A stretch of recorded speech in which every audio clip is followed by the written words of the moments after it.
El Imperio Romano, a lo largo de sus 962 años de existencia, tuvo 4 etapas, las cuales son: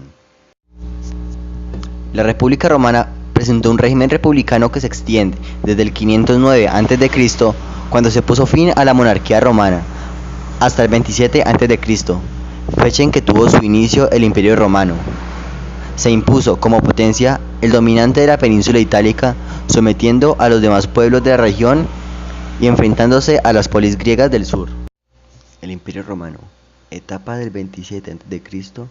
hasta el 476 d.C., que presentó una forma de gobierno autocrática.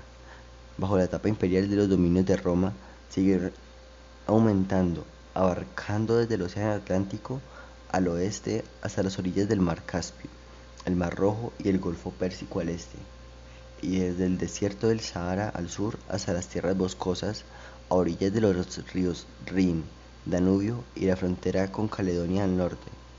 Su superficie máxima estimada sería de unos 6.5 millones de kilómetros cuadrados.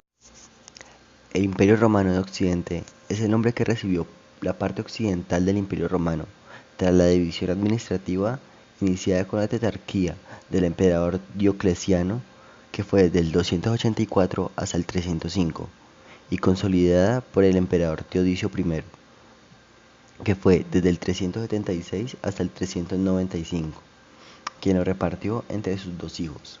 Arcadio fue designado emperador de Oriente y Honorio de Occidente. Su forma de gobierno era la monarquía absoluta, abarcando desde el 396 hasta el 476.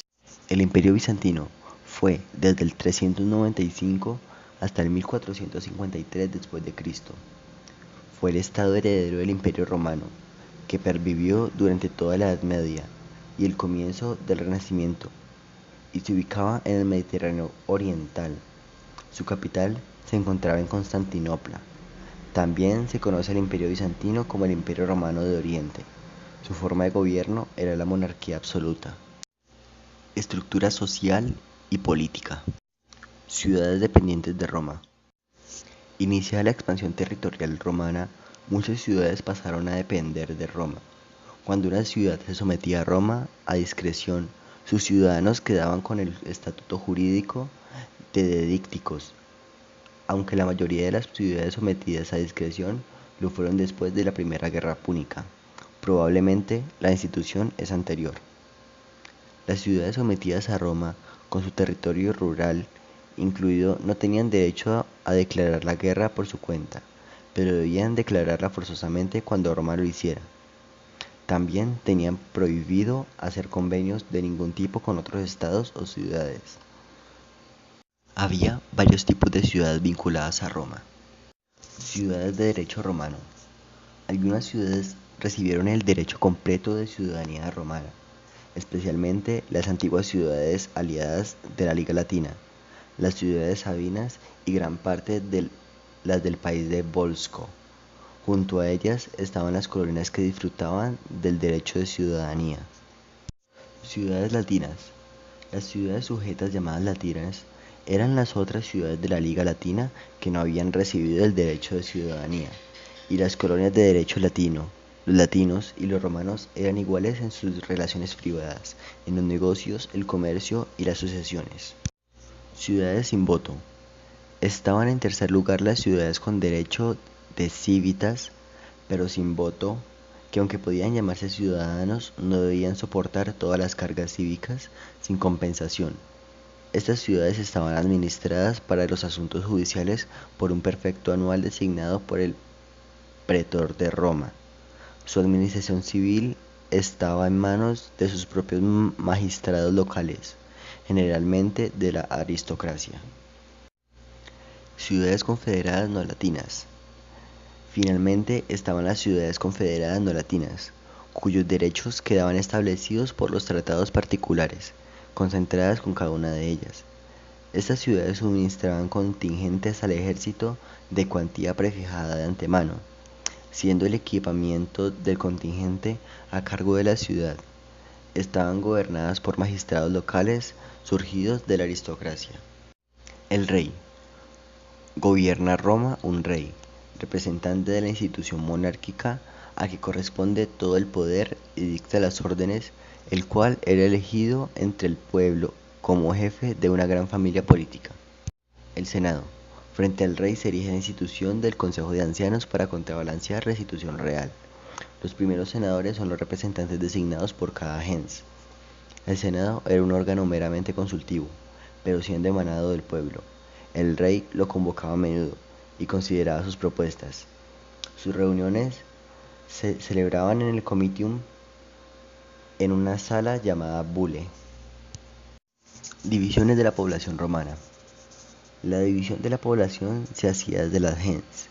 10 gens constituían una curia, que es una subdivisión del pueblo. 10 curias constituían una tribu. 10 tribus constituían una civita. El sistema decimal está presente en otros aspectos de la sociedad romana. Cada gens contribuía con 10 soldados de infantería, uno de caballería y un senador. En las ciudades sometidas por Roma se establecía un consejo de 100 ancianos, cada uno de los cuales era el cabeza de 10 casas. Los comicios. Las decisiones en Roma se adoptaban en los comicios, es decir, en las votaciones de las asambleas. Los comicios más antiguos son los comitia calata, los convocados por el rey para solemnizar ciertos actos religiosos.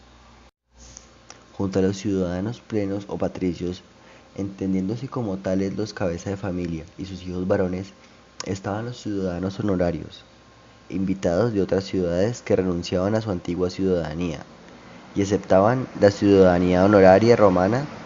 También estaban los clientes de los patricios y los esclavos. Clases sociales.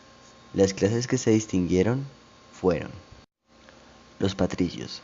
Eran las primeras familias asentadas en Roma y sus descendientes. Cada una pretende descender de un antepasado más o menos divinizado. Los que tienen un mismo pater forman una gen, llevan el mismo apellido y celebran el mismo culto. Los clientes eran los extranjeros o refugiados pobres, sujetos a patronazgo de un patricio, el cual le brindaba ayuda económica, lo defendía ante la ley y lo dejaba participar de las ceremonias religiosas, a cambio de que éste lo acompañe en la guerra y lo ayude en todos los trabajos en el que el patricio lo solicitara. Plebeyos constituyen la mayor parte de la población, compuesta también con los extranjeros refugiados pobres o clientes que se habían enemistado con sus patronos. Esclavos. Es el destino normal de los presos de guerra. Legalmente carecían de todo derecho. Eran instrumentum vocale, herramienta que habla. Hacían gratis los peores trabajos y de por vida. El trato dependía del carácter personal del amo. Economía de la antigua Roma. La República de Roma dominaba una vasta extensión de tierra con enormes recursos naturales y humanos. Como tal, la economía de la antigua Roma se mantuvo concentrada en la agricultura y el comercio. La agricultura. Los agricultores eran el núcleo de la sociedad de la antigua Roma. El cultivo principal eran los cereales, sobre todo el trigo y las leguminosas. Más tarde se introdujo la vid, y aún más tarde se llegó las viñas, y se importó el olivo. Como árboles frutales se destaca la higuera, también hortalizas, legumbres y el lino. El comercio. El foro romano de la antigua Roma era un mercado que ofreció a mercancías generales, mientras que al menos 4 otros grandes mercados se especializaban en mercancías particulares como el ganado, el vino, el pescado y las verduras. La cultura. Este fue el resultado de un importante intercambio entre civilizaciones. La cultura griega y las culturas desarrolladas de Oriente, Mesopotamia y Egipto contribuyeron a formar la cultura y el arte de los romanos. Arte. Las primeras manifestaciones del arte romano nacen bajo el influjo del arte etrusco, enseguida contagiado del arte griego, que conocieron en las colonias de la Magna Grecia del sur de Italia, que Roma conquistó en el proceso de unificación territorial de la península. Pintura. Los procedimientos usados en esta pintura debieron ser el encausto, el temple y el fresco. Aunque se sabe que los romanos desarrollaron la pintura sobre la tabla, los restos pictóricos conocidos más importantes son de tipo mural, frescos protegidos con una capa de cera que avivaba los colores. La escultura. En la escultura predominó el retrato. Los materiales más utilizados en el retrato fueron el bronce y el mármol. Arquitectura. Órdenes de la arquitectura romana. La arquitectura romana adoptó los tres tipos de órdenes griegos y el llamado etrusco, modificándolos y añadiéndoles otra forma de capitel que se definió por los arquitectos renacentistas con el nombre del orden compuesto. De esta suerte se cuentan con 5 órdenes a saber. Primera orden.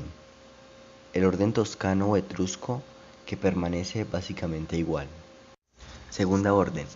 El orden dórico romano, que eleva su columna a 16 módulos. Adorna su collarino o garganta. Añade un talón al ábaco. Tiene el astrágalo en forma de junquillo que rodea el fuste y debajo de la corona de la cornisa. Lleva dentículos o mútulos. Esta última diferencia constituye respectivamente las variantes del dórico denticular y dórico modillonar, según los arquitectos del Renacimiento. El tercer orden es el orden jónico romano, que adorna más su capitel que el griego, reduce la magnitud de sus volutas, suprime en ocasiones el astrágalo y eleva la proporción del fuste. Cuarto orden, el orden corintio romano. Se ostenta más florido aún que el griego, y en él abunda sobre todo la hoja de acanto. De esta lleva 2 o 3 series de capitel dobladas hacia adelante y además de los dentículos admite series de modillones adornados para sostener la cornisa. Quinto orden, el orden compuesto, que llegó a ser el predilecto de los romanos, no diferente del corintio, sino en engarzarse más los adornos sin alguna modificación accidental del capitel. Este se forma con hojas de acanto, sin calículos y con 4 volutas que salen por encima del cuarto de bosel, de modelo que parece compuesto de jónico y corintio. La arquitectura romana adoptó con frecuencia la superposición de un orden arquitectónico a otro diferente en un mismo edificio, quedando el más sencillo y robusto debajo del más elegante y delicado. Las construcciones que fueron modelos en base a los órdenes de la arquitectura de Roma son el Templo del Capitolio y el Foro Romano del Toscano, el Templo de Marte y el Teatro de Marcelo para el dórico, parte del Teatro de Marcelo, el Templo de la Fortuna Viril y el de la Concordia para el jónico, el Panteón de Agripa y el Templo de Antonio, el Arco Triunfal de Tito y de Vespacio y el de Séptimo Severo en el orden compuesto, el Coliseo de Vespacio de 3 órdenes a la vez, dórico, jónico y corintio. Tipologías arquitectónicas en Roma. Los romanos recibieron diferentes tipologías que modificaron o adaptaron a sus gustos o necesidades, desarrollando algunas gracias a nuevas técnicas. Entre estas podemos señalar la domus, el templo, el teatro y los monumentos funerarios. Además, desarrollaron otras nuevas como basílicas, arcos triunfales, termas, anfiteatros, puentes, acueductos, calzadas, entre otras. La literatura. La sátira es el único género literario que los romanos identificaron